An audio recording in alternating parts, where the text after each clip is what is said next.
Hi everyone. आज इस lecture में हम लोग वाटर ट्रीटमेंट का जो आगे का स्टेप्स हमारा रिमेनिंग था वो कंप्लीट कर लेंगे। इसके पहले हम लोगों ने वाटर ट्रीटमेंट का कुछ स्टेप्स जो था वो जो हमने पढ़ा है वो स्क्रीनिंग, उसके बाद एरेशन हमने देखा था। एरेशन के बाद फिर हमने कोगुलेशन एंड फ्लोकुलेशन देखा था, उसके बाद फिर सेडिमेंटेशन देख लिया था। आज हम लोग जो रिमेनिंग पोर्शन है उसको कंप्लीट कर लेंगे, जिससे कि वाटर ट्रीटमेंट हमारा कंप्लीट हो जाएगा। तो लेक्चर शुरू करते हैं। वैसे मैं बता दूं, इस लेक्चर से अगर आप लोगों को बेनिफिट हो रहा होगा तो आप लोग डिस्क्रिप्शन में एक लिंक है pekun.in का, आप चाहे तो वहाँ से सपोर्ट कर सकते हैं। बिकॉज आप लोगों को सारे लेक्चर्स मैं फ्री ऑफ कॉस्ट प्रोवाइड कर रहा हूँ। अगर आप कहीं भी ट्यूशन करेंगे तो उसका कुछ आपको चार्जेस देना पड़ सकता है। तो अगर आपको अच्छा लग रहा होगा तो आप चाहे तो इस चैनल को सपोर्ट कर सकते हैं, ये आपके ऊपर डिपेंड करता है। तो फिल्ट्रेशन हम लोग देख लेते हैं। फिल्ट्रेशन क्या होता है? जो भी सस्पेंडेड पार्टिकल है, कुछ उसमें अगर पार्टिकल या डस्ट रिमेनिंग बचे हुए हैं आफ्टर सेडिमेंटेशन के बाद, सेडिमेंटेशन में हमने देखा था कि कुछ आवर्स के लिए हमने वहाँ पर उसको छोड़ दिया था टैंक में, सेडिमेंटेशन टैंक में, उसके बाद फिर सेटल डाउन हो गया था, वहाँ से फिर हमने रिमूव कर लिया था। कुछ ऐसे भी पार्टिकल्स होते हैं, काफ़ी स्मॉल पार्टिकल होते हैं जो सेडिमेंटेशन से भी रिमूव नहीं हो पाते हैं, तो हम लोग क्या करते हैं उसके लिए फिर फिल्ट्रेशन करते हैं। फिल्ट्रेशन में जो भी वाटर था, जो वाटर हमें ट्रीटमेंट करना है जिस पर, उसे हम लोग सैंड्स और ग्रेवल्स से पास कराते हैं। आप देखे होंगे जब घरों में आरओ लगा हुआ होता है तो वहाँ पर कुछ मिनरल्स का एक कार्टेज होता है जिसमें नंबर ऑफ आपको सैंड्स पार्टिकल अलग अलग साइज में रहते हैं वहाँ पर, जो क्या करते हैं वाटर में से जो भी कुछ पार्टिकल्स है, डस्ट है, उसको रिमूव करने के लिए वो काम करते हैं। फिल्ट्रेशन उसी में होता है। तो यहाँ पर भी हम लोग फिल्ट्रेशन देखने वाले हैं। तो सेम यहाँ पर भी ये सैंड्स और ग्रेवल्स का कुछ वहाँ पर सेटअप रहता है, अरेंजमेंट रहता है, और क्या करते हैं उसी में से वाटर को, जिस वाटर को हमने ट्रीटमेंट करना होता है उसे हम लोग पास कराते हैं, और फिर वहाँ पर वो क्लीन होते हुए वो आगे निकल जाता है। जब ये फिल्ट्रेशन के लिए जो हम लोग यहाँ पर फिल्टर यूज़ करते हैं, जो हम लोग सैंड और ग्रेवल्स यूज़ करते हैं, वो क्या होता है कि जब काफ़ी टाइम के बाद वो ब्लॉक होने लगता है तो हम लोग फिर क्या करते हैं उसके लिए रिवर्स वाटर का सप्लाई करते हैं। वहाँ से वाटर जो होता है वो रिवर्स फ्लो कराते हैं उसका, जिससे कि जो भी वहाँ पर ब्लॉक किया था, जो भी वहाँ पर पार्टिकल्स आकर डिपॉजिट हुए थे या फिर ब्लॉक किया था उस पैसेज को, उसको क्या करता है वो रिमूव कर देता है। आगे हम लोग देखने वाले हैं यहाँ पर क्या क्या होता है, तो पॉइंट वाइज डिस्कस कर लेते हैं। Filtration is the process where solids are separated from liquid. जो भी लिक्विड में सॉलिड्स हैं उनको वो रिमूव कर देगा, सेपरेट कर देगा। In water treatment the solids that are not separated out in the sedimentation tank, जो भी सेडिमेंटेशन टैंक में जो सॉलिड्स रिमूव नहीं हो पाए थे, are removed by passing the water through beds of sand and gravels. वही बोल रहा है, सैंड और ग्रेवल्स से हम लोग उसको पास कराते हैं। अरेंजमेंट रहता है, आप अगर वर्टिकल लगाओगे तो यहाँ पर सैंड्स पे हमने लगा लिया, फिर उसके बाद हमने यहाँ पर ग्रेवल्स लगा दिया, अलग अलग साइज़ का ऐसे ऐसे अरेंजमेंट रहता है। उसी से हम लोग वाटर को फ्लो कराते हैं, जिससे कि क्या होता है जो भी उसमें सैंड था या फिर सॉलिड पार्टिकल्स थे, कुछ उसमें डस्ट थे, वो रिमूव हो जाता है। When filters are full of trapped solid, they are बैकवास्ट, मतलब अगर उसके पास बहुत सारे सॉलिड जो है वो सैंड को क्या किया, वो ट्रैप्ड कर दिया, ब्लॉक कर दिया, जिससे कि वहाँ पर क्लीनिंग प्रोसेस नहीं हो रहा है, तो हम लोग क्या करते हैं कभी कभी बैकवास्ट भी करते हैं। एक अलग से वहाँ पर एक पाइप रहता है, जिससे क्या होता है वाटर का फ्लो रिवर्स डायरेक्शन में करते हैं, जिससे कि जो भी वहाँ पर ट्रैप्ड हुआ था सॉलिड या कुछ डिपोजिट हो गया था जिसकी वजह से वहाँ पर ब्लॉकेज आ रहा था, वो रिमूव हो जाता है। मतलब ये क्लीन करने का प्रोसेस हो गया। Filtration collect the suspended impurities in water enhancing the effectiveness of disinfection. बोल रहा है कि सस्पेंडेड इम्प्योरिटीज है उसको क्या करता है वो कलेक्ट कर लेता है और इसके डिसइंफेक्शन के इफेक्टिवनेस को इन्हेंस करता है। अब आगे देख लेते हैं। In this process clean water and air are pumped backward up the filter to dislodge the trapped impurities. मतलब आगे का बोल रहा है कि अगर यहाँ पर क्या होगा कि ब्लॉकेज अगर होगा तो हम लोग क्या करते हैं इस प्रोसेस में, क्लीन वाटर हुआ या एयर का, clean water and air are pumped backward up the filter to dislodge the trapped impurities and water carrying the dust is pumped into the sewage system। वही बोल रहा है कि जो मैं अभी बता रहा था कि अगर वहाँ पर ब्लॉकेज सिस्टम हो जाता है, ब्लॉक हो जाता है, या फिर वहाँ पर सॉलिड जो होते हैं वो ट्रैप्ड हो जाते हैं, जो भी सैंड्स है, मान लीजिए सैंड्स के बीच में सॉलिड्स आकर ट्रैप्ड हो गए, जिससे कि क्या हो गया वहाँ पर जो भी पैसेज था वो तो ब्लॉक हो गया, तो उसके लिए हम लोग क्या करते हैं रिवर्स डायरेक्शन में, बैकवर्ड डायरेक्शन में वहाँ पर हम लोग रिवर्स डायरेक्शन में फ्लो करा देते हैं वाटर का, क्लीन वाटर या एयर का फ्लो करा देते हैं, पम्प्ड कर देते हैं उसको, थोड़ा सा पम्प के थ्रू पास कराते हैं, जिससे कि प्रेशराइज वाटर जाता है, वो क्या करता है जो भी वहाँ पर ट्रैप्ड हुआ था सॉलिड उस सैंड या ग्रेवल्स में, वो क्या करता है वहाँ से रिमूव हो जाता है, और जो भी वाटर वहाँ से बाहर निकला उसके बाद फिर उसको हम लोग क्या करते हैं सीवेज में भेज देते हैं, क्योंकि उसके पास कुछ डस्ट पार्टिकल है, डर्ट है उसके पास, तो उसको फिर हम लोग सीवेज में भेज देते हैं। तो समझ में आ गया होगा। ये जो पॉइंट्स है ये क्लीनिंग के बारे में बता रहा है कि जब हम लोग फिल्ट्रेशन कर रहे हैं रेगुलर, तो क्या होगा वहाँ पर सैंड पार्टिकल क्या होगा वहाँ पर ट्रैप्ड हो जाएगा, ट्रैप्ड होने से वहाँ पर ब्लॉकेज आ सकता है, इसलिए हम लोग क्या करेंगे वहाँ पर रिवर्स डायरेक्शन में हम लोग पंप या एयर या वाटर को फ्लो करा देंगे, पंप्ड कर देंगे, जिसकी वजह से जो भी डस्ट पार्टिकल था वो वाटर के साथ हो जाएगा, वाटर के साथ चला जाएगा और उस वाटर को फिर हम लोग बाद में सीवेज सिस्टम में सप्लाई कर देंगे। उसके बाद क्या बोल रहा है, alternatively it may be discharge back into the source river after the settlement stage. या तो हम लोग सीवेज सिस्टम में कर देंगे या फिर कोई अगर सेटलमेंट स्टेज है वहाँ मतलब ये discharge back into the source river, कोई सोर्स जहाँ से रिवर से वाटर आ रहा था या जिस जगह से वाटर आ रहा था वहाँ पर हम लोग उसको भेज देंगे। तो फिल्ट्रेशन आप लोग बेसिक समझ गए होंगे कैसे होता है। यहाँ पर आप इमेज देख लीजिए, यहाँ दिख रहा होगा इनलेट वाटर यहाँ से आ रहा है, जिसके पास कुछ डर्ट पार्टिकल है, डर्ट है यहाँ पर दिख रहा है, रेड कलर का आपको दिख रहा है। फिर यहाँ पर सैंड है, सैंड का एक लेयर है यहाँ पर, इतना थिकनेस उसका है। फिर ग्रेवल्स यहाँ पर लगा हुआ है, ग्रेवल्स कुछ थोड़ा सा बड़ा होता है सैंड से, वो लगा हुआ है। अब क्या होगा, सैंड से वो वाटर पास होगा तो कुछ सैंड के पास ट्रैप्ड हो जाएगा सॉलिड, कुछ वाटर कुछ यहाँ पर ग्रेवल्स के पास ट्रैप्ड हो जाएगा और जो भी वाटर होगा फ्रेश वाटर यहाँ से फिर बाहर चला जाएगा। इसको आउटलेट से हम लोग जहाँ पर भी सप्लाई देना है वहाँ पर दे देंगे। तो नॉर्मल फिल्ट्रेशन है, जैसा फिल्ट्रेशन होता है वैसा फिल्ट्रेशन है यहाँ पर।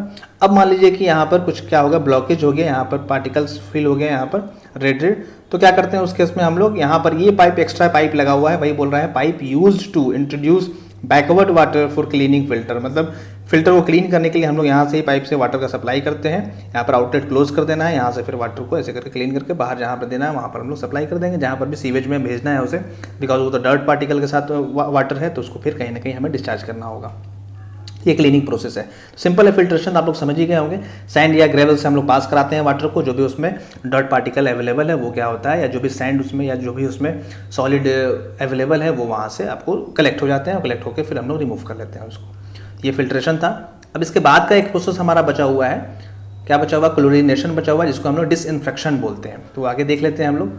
डिसइंफेक्शन या क्लोरिनेशन मतलब एक तरह का प्रोसेस है जिसमें हम लोग क्या करते हैं, वाटर में जो भी माइक्रो ऑर्गेनिज्म अवेलेबल है उसको हम लोग डिसइंफेक्ट करते हैं। डिसइंफेक्ट करना वही हमारा डिसइंफेक्शन होता है। तो इसमें सबसे बेस्ट जो हम लोग यूज़ करते हैं वो क्लोरीन का यूज़ करते हैं। वैसे यूज़ करने के लिए और भी यूज़ कर सकते हैं, जैसे यूवी हम लोग आजकल यूज़ करते हैं या ओजोन का यूज़ करते हैं, लेकिन सबसे मतलब चीफली जो अवेलेबल हो जाता है काफ़ी ज़्यादा क्वांटिटी में जो यूज़ हम लोग करते हैं वो क्लोरीनेशन होता है, जिसमें हम लोग क्लोरीन को ऐड करते हैं। इसमें क्लोरीन को हम लोग लिक्विड के फॉर्म में भी ऐड कर सकते हैं, गैस के फॉर्म में भी ऐड कर सकते हैं। क्लोरीन गैस भी डायरेक्टली ऐड कर लेते हैं, या फिर सोडियम क्लोराइड करके आता है, सोडियम क्लोराइड वो हाइपोसोडियम क्लोराइड करके आपको मिलेगा आगे, उसको हम लोग ऐड कर देते हैं। दोनों में से कुछ भी आप कर सकते हैं जो आपको ईजी लगे। लिक्विड के फॉर्म में भी ऐड कर सकते हैं और गैस के फॉर्म में भी ऐड कर सकते हैं।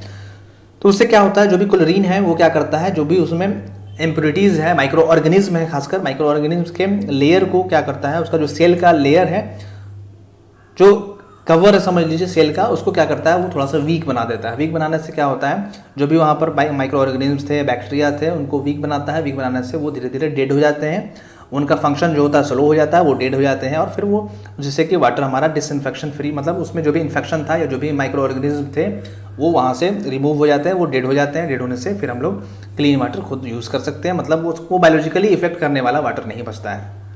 लेकिन क्लोरीन का भी कुछ स्टैंडर्ड दिया गया है, एक वैल्यू दिया गया है। बहुत ज़्यादा अगर हम लोग क्लोरीन यूज़ करेंगे वाटर में तो क्या होगा, आई में इरिटेशन हो जाएगा, स्क्रीन में इरिटेशन हो जाएगा, वहाँ पर आपको इचिंग टाइप का लगने लगेगा। इसलिए ज़्यादा क्लोरीन भी हमें यूज़ नहीं करना है। तो उसका भी एक maximum level 5 milligram per litre दे दिया है और minimum level 0.5 milligram per litre दे दिया गया। तो कुछ हम लोग यहाँ पर स्टेप्स देख लेते हैं डिसइंफेक्शन से रिलेटेड।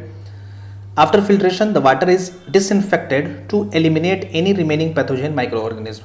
मतलब पैथोजेनिक माइक्रोऑर्गेनिज्म मतलब जो भी डिजीज काउजिंग माइक्रोऑर्गेनिज्म है उसके रिगार्डिंग ये बात कर रहा है कि मतलब फिल्ट्रेशन के बाद हम लोग क्या करते हैं, वाटर को डिसइंफेक्ट करते हैं। डिसइंफेक्ट प्रोसेस एक है, डिसइंफेक्ट करते हैं जिससे कि जो भी पैथोजेनिक माइक्रोऑर्गेनिज्म है वो वहाँ से रिमूव हो जाता है। तो डिसइंफेक्शन आपने समझ गया। ये फिल्ट्रेशन के बाद यहाँ पर है, कहीं कहीं आपको फिल्ट्रेशन के पहले भी मिल जाता है, तो इसका कोई फिक्स्ड रूल नहीं है कि आप फिल्ट्रेशन के बाद ही करेंगे। बट सिर्फ हम लोग यहाँ पर देख रहे हैं तो फिल्ट्रेशन के बाद हमने क्लोरीनेशन देखा था, तो फिल्ट्रेशन के बाद हम लोग क्लोरीन कर लेंगे, क्लोरीनेशन कर लेंगे। कभी कभी ये यूज़ पहले भी हो जाता है, इसलिए उसमें आपको कन्फ्यूज़ नहीं होना है कि कहीं कहीं आपको पहले मिल जा रहा है, कहीं बाद में मिल रहा है। एक सिस्टमेटिक हमने देखा है जहाँ पर हम लोग फिल्ट्रेशन के बाद क्लोरीनेशन देख रहे हैं। तो जो भी माइक्रो ऑर्गेनिज्म था उनको रिमूव करने के लिए हम लोग यूज़ करते हैं। Most commonly use disinfectant is chlorine, मतलब जो भी डिसइंफेक्शन के लिए यूज़ करते हैं उसको डिसइंफेक्टेंट बोलते हैं। डिसइंफेक्टेंट जो सबसे ज़्यादा यूज़ होता है उसको हम लोग क्लोरीन का यूज़ करते हैं in the form of liquid. अगर लिक्विड के फॉर्म में यूज़ करेंगे तो वो क्या होता है, वो सोडियम हाइपोक्लोराइट होता है। सोडियम हाइपोक्लोराइड, यहाँ क्लोरीन आपको दिख रहा होगा, सोडियम हाइपोक्लोराइड यूज़ कर रहे हैं, या गैस में डायरेक्टली हम लोग क्लोरीन गैस का भी यूज़ कर सकते हैं, कोई प्रॉब्लम नहीं है, क्लोरीन गैस का भी यूज़ करते हैं। और यहाँ पर जितने देर में वो कॉन्टैक्ट में आता है उसको हम लोग कॉन्टैक्ट टाइम बोलते हैं। जैसे कि हमने क्लोरीन सप्लाई किया तो वो वाटर में कॉन्टैक्ट में आया, जितनी देर में वो कॉन्टैक्ट में रहा वो उसको हम लोग कॉन्टैक्ट टाइम बोल देते हैं। तो chlorine inactivates a microorganism by damaging its cell membrane, जो भी उसका सेल मेम्ब्रेन है उसको वो डैमेज करता है। डैमेज करने से क्या होता है, उसका फंक्शन थोड़ा सा वीक हो जाता है। तो आगे हम लोग देखते हैं। तो क्लोरीन जैसे ही हम लोग वाटर में ऐड करेंगे, जो उसमें इन्फेक्शन था उसमें माइक्रो ऑर्गेनिज्म थे, उसमें हमने ऐड किया, तो वो क्या किया, जो माइक्रो ऑर्गेनिज्म है उसके सेल मेम्ब्रेन को क्या किया, डैमेज करने लगा, उसका वीक करने लगा। Once the cell membrane is weakened, the chlorine can enter the cell and disrupt cell respiration and DNA activity। अगर एक बार क्या होगा, सेल मेम्ब्रेन उसका वीक हो जाएगा तो क्लोरीन क्या करता है, उसके सेल में इंटर कर जाता है और उसका जो भी फंक्शन था उसको क्या करता है, डिसरप्ट कर देता है, उसका रेस्पिरेशन को प्रॉब्लम क्रिएट कर देता है, वो सांस नहीं ले पाएगा, उसका DNA एक्टिविटी उसका प्रॉब्लम क्रिएट हो जाएगा, जिससे क्या होता है वो वहाँ पर डाई कर जाता है और वाटर जो होता है वो जो भी डिसइंफेक्शन प्रोसेस हमने करना था, क्लोरीनेशन प्रोसेस करना था, वो हमारा फाइनली डन हो जाता है। This method is use to kill bacteria, virus and other microbes in water. Water में जो भी बैक्टीरिया है, वायरस है या माइक्रो ऑर्गेनिज्म है, जिससे कि आपको वाटर बॉर्न डिजीज होता है, जैसे कि डायरिया हो गया, टाइफाइड हो गया, तो उन सबसे खासकर उनके लिए इसको क्लोरीनेशन प्रोसेस किया जाता है। In particularly chlorination is use to prevent the spread of water borne disease such as cholera, dysentery, typhoid, dysentery हो गया, कोलेरा हो गया, आपको डिसेंट्री हो गया, टाइफाइड हो गया, कोलेरा हो गया, डायरिया भी होता है। उसके वजह से प्रॉब्लम जो भी क्रिएट होता है, जो भी मतलब वाटर बॉर्न डिजीज होता है, उसको खासकर ये क्या करता है, क्लोरीनेशन में खासकर उनको ये रिमूव करता है, उन माइक्रो ऑर्गेनिज्म को डेड कर देता है। अब आगे देखते हैं। यहाँ पर आपको एक इमेज दिख रहा होगा, यहाँ पर लिक्विड क्लोरीन यहाँ पर यूज़ किया गया है इसमें, और फिर जब वो वाटर में सप्लाई किया जा रहा है तो वो गैस में कन्वर्ट हो जा रहा है। गैस में कन्वर्ट होकर वहाँ पर कुछ रेगुलेटर लगा दिया जा रहा है। गैस में कन्वर्ट होकर क्या हो रहा है, फिर यहाँ पर रेगुलेटर लगा हुआ है, प्रेशर को कंट्रोल कर रहा है, यहाँ पर फ्लो को कंट्रोल कर रहा है। वो रेगुलेटर हमारा यहाँ से वाटर में, जो वाटर सोर्स ऑफ वाटर है उसमें यहाँ पर ऐड हो गया, और ये जो वाटर यहाँ पर आ रहा है वो क्लोरीनेटेड वाटर है। यहाँ पर क्लोरीन यहाँ पर ऐड हो गया है इसमें, और जो भी उसका क्लोरीनेशन प्रोसेस था वो यहाँ पर स्टार्ट हो गया है। तो कोई टैंक में हम क्लोरीन रखते हैं, उसको फिर हम लोग जहाँ पर वाटर का पाइप है वहाँ पर कुछ नोजल से हम लोग, वही यहाँ पर इंजेक्टर है, इंजेक्टर से हम लोग सप्लाई कर देते हैं और उसमें क्लोरीन ऐड कर देते हैं। तो सिंपल प्रोसेस से क्लोरीन को ऐड कर दिया जाता है, जितना भी लिमिटेशन, जितना भी हमें क्वांटिटी में रिक्वायरमेंट होता है, बिकॉज बहुत हाई क्वांटिटी में भी अगर हम लोग सप्लाई कर देंगे तो वहाँ पर दिक्कत, वहाँ पर हेल्थ पर उसका निगेटिव इम्पैक्ट भी हो सकता है। The amount of chlorine left after this is called residual chlorine. जो भी वहाँ पर हमने सप्लाई किया उसके बाद कुछ क्लोरीन अगर बच गया है तो उसको हम लोग रेसिडुअल क्लोरीन बोलते हैं। तो रेसिडुअल क्लोरीन का काम क्या आता है कि रेसिडुअल क्लोरीन जो भी इन फ्यूचर अगर वहाँ पर कुछ ऐड हो रहे हैं माइक्रो ऑर्गेनिज्म तो उसको वो क्लीन करता रहेगा, लेकिन वो रेसिडुअल क्लोरीन बहुत ज़्यादा क्वांटिटी में भी नहीं होना चाहिए, उसका भी हेल्थ पर निगेटिव इम्पैक्ट होता है। The residual chlorine stage in water protecting it from any micro organism that might inter it, मतलब जो भी उसमें इंटर करेगा उसको प्रोटेक्ट करने के लिए उसमें वाटर में रहता है, until the water reaches the consumer, जब तक वाटर उसमें कंज्यूमर, मान लीजिए कंज्यूमर तक पहुंचने में टाइम है, नंबर वहाँ पर पाइप का लेंथ काफ़ी ज़्यादा है, हमने क्लोरीनेशन कर दिया, लेकिन कुछ उसमें क्लोरीन एक्स्ट्रा ऐड किया, जिससे क्या हुआ कि मान लीजिए कहीं पर पाइप ब्रेकेज था, वहाँ पर कुछ माइक्रो ऑर्गेनिज्म ऐड हो गए, तो उसको वो क्लीन करते हुए वो कंज्यूमर के हाउस तक वो पहुँच जाएगा, तो तब तक वो रिमूव हो जाएगा क्लोरीन का अपना सारा, उसमें जो भी था वो कम्प्लीटली वहाँ पर जो भी उसमें ऐड हो रहे थे माइक्रो ऑर्गेनिज्म उसको कम्प्लीटली वो प्रिवेंट कर देगा और कम्प्लीटली डाई करके हम लोग वो कंज्यूमर तक वो सप्लाई करेगा। WHO suggest a maximum level of 5 milligram per litre, मतलब 1 लीटर वाटर में 5 मिलीग्राम ही मैक्सिमम लेवल क्लोरीन का होना चाहिए, and minimum level of 0.5 milligram per litre of water after 30 minutes of contact time. जो भी हम लोग कॉन्टैक्ट टाइम उसको देते हैं, मतलब वो आपस में वाटर में जैसे हमने ऐड किया तो ऐड होने पे वहाँ पे कुछ कॉन्टैक्ट टाइम होता है, जितना देर वो कॉन्टैक्ट में वाटर का रहता है, तो 30 मिनट का अगर कॉन्टैक्ट टाइम है तो वहाँ पर 5 मिलीग्राम पर लीटर वहाँ पर मैक्सिमम लेवल है क्लोरीन का, और minimum level 0.5 milligram per litre है। ये एक फिक्स मतलब WHO की तरफ से दिया गया है कि हमारे हेल्थ पर उसका नेगेटिव इम्पैक्ट नहीं हो, क्योंकि अगर क्लोरीन ज़्यादा हो जाएगा वाटर में तो क्या होगा, आई में इचिंग होता है, आई में इरिटेशन होने लगेगा, फिर आपको स्किन में इरिटेशन होने लगेगा, उसका नेगेटिव इफेक्ट होगा स्किन पर, तो इसलिए क्लोरीन का भी एक मैक्सिमम लिमिट बताया गया है कि 5 मिलीग्राम पर लीटर होना चाहिए। अब हम लोगों को सप्लीमेंट्री ट्रीटमेंट देखना है, लास्ट हमारा था। सप्लीमेंट्री ट्रीटमेंट मतलब कुछ एक्स्ट्रा हम लोग ट्रीटमेंट कर रहे हैं वाटर को थोड़ा सा बेनिफिट, वाटर से हमें बेनिफिट होने के लिए। खासकर ये जो सप्लीमेंट्री ट्रीटमेंट है इसमें हम लोग फ्लोराइडेशन खासकर करते हैं। फ्लोराइडेशन से क्या होता है, जो भी टीथ में डीके होने वाला है, टीथ डैमेज होने वाला है, कैविटी उसमें होने वाला है, उससे ये प्रिवेंट करता है। तो खासकर हम लोग फ्लोराइडेशन से रिगार्डिंग यहाँ पर सप्लीमेंट्री ट्रीटमेंट में देखते हैं। तो देखिए आप लोग, सप्लीमेंट्री ट्रीटमेंट में sometimes be needed for the benefit of the population, मतलब पॉपुलेशन के बेनिफिट के लिए हम लोग सप्लीमेंट्री ट्रीटमेंट यूज़ करते हैं, इससे कि जो भी टीथ से रिलेटेड जो प्रॉब्लम है, जो हमारे दांतों से रिलेटेड प्रॉब्लम है, वो यहाँ पर प्रिवेंट होता है। तो खासकर हम लोग फ्लोराइड का ही यूज़ करते हैं।